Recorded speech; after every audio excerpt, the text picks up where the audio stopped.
Opvallendste man in de basis bij Cambuur is Marco Bizot. De keeper wie haast 5 mannen uit de roulage met een blessure onder de pols. In de tussentijd die is zijn vervanger Robert de Loeke het goed, maar toch kiest Alfons Arts nowhere voor de fitte Bizot. Marco was voor zijn blessure eerste keeper, heeft een prima ontwikkeling doorgemaakt. We hebben daarna een win-win situatie gehad voor Robert en voor onszelf. Robert heeft aangetoond dit niveau aan te kunnen. Maar ja, op een gegeven moment als Marco fit is en speelklaar is, moeten wij een keuze maken. En de keuze is gevallen op Marco. En dus mooi de man die het hier wordt van Ajax, tjen Zwolle werd laten wat er in huis had. Het Cambuurstadion is sfeervol met dik 100.000 taskogers. Ze hopen op een herhaling van de confrontaties van de laatste jaren, maar een proto spektakel. De thuisploeg zet in elk geval goed uiteen. Ozan Turk krijgt een tweede kans. En daar zit Robert van Boksel en het is 1-0 voor Cambuur. Nog geen 3 minuten onderwijs en de score is al evenbrutsen.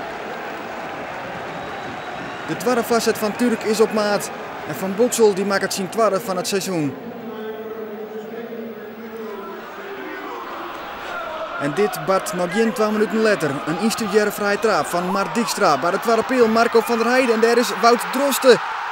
2-0. Binnen 5 minuten en wat een dreamstart. Zwolle stapt voor buitenspel, maar Marco van der Heijden ontsnapt. En Drosten die maakt het vervolgens zijn eerste officiële goal voor Cambuur. Ik wist niet dat jij ook kon scoren.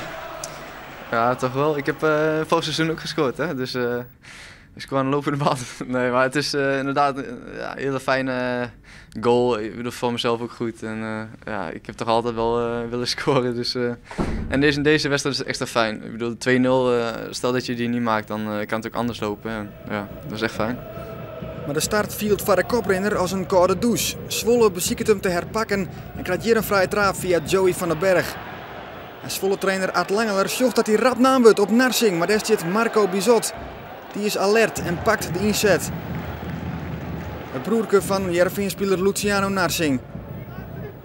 En even later bewijst Bizot opnieuw zijn weerde. Drost op slot, maar het schot, maar een prima reflex van Bizot. En die liet zien waarom hij het vertrouwen krijgt. Heb je erover ingezeten of je er weer in zou komen? Want Robert de Loeke heeft het goed gedaan. Hij heeft het goed gedaan, zeker. Dat is alleen maar leuk voor hem natuurlijk, dat is goed voor hem. Maar ik had niet anders verwacht dat ik er weer in zou komen, sowieso. Gewoon eigen vertrouwen hebben en dat is goed gelukt. Ja, je hebt gewoon vertrouwen in jezelf. Je hebt vertrouwen in jezelf, tuurlijk. Ja. Dat is ook belangrijk. Bizot helpt Cambuur door die dregenfase heen en dan kan de thuisploeg zelfs weer komen. Maar een paas van Van der Heijden op Melvin de Leeuw.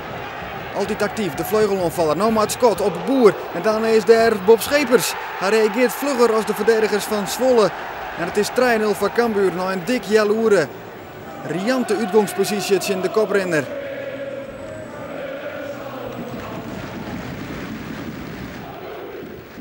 In de tweede helft neemt Zwolle dan meer risico's en brengt maar Ruter Heide een extra onvaller. Ze kennen het net oors als ze er nog wat van maatje willen. Maar meer dan dit schot van Arne Slot smiet het net op. Uit zo in dit moment een kwartier van tijd. Asciente maar de paas op Jesper Drost. 1-9 maar Marco Bizot. Maar die houdt zijn goals in. De wichtigste redding van de midden. Want oors hier Zwolle nog voor een hectische slotfase zwaar kind. Ja, had hem eigenlijk overal binnen kunnen schuiven. En, ik bleef goed lang staan natuurlijk. En hij schoot hem zo tegen mijn voet aan. Ja, ik denk dat is wel belangrijk. Anders kom je natuurlijk nog met 20, 30 minuten te spelen kom je nog op een 1-0. Die hun scoren. 3-1. Ja, 3-1, maar 1 voor hun dan.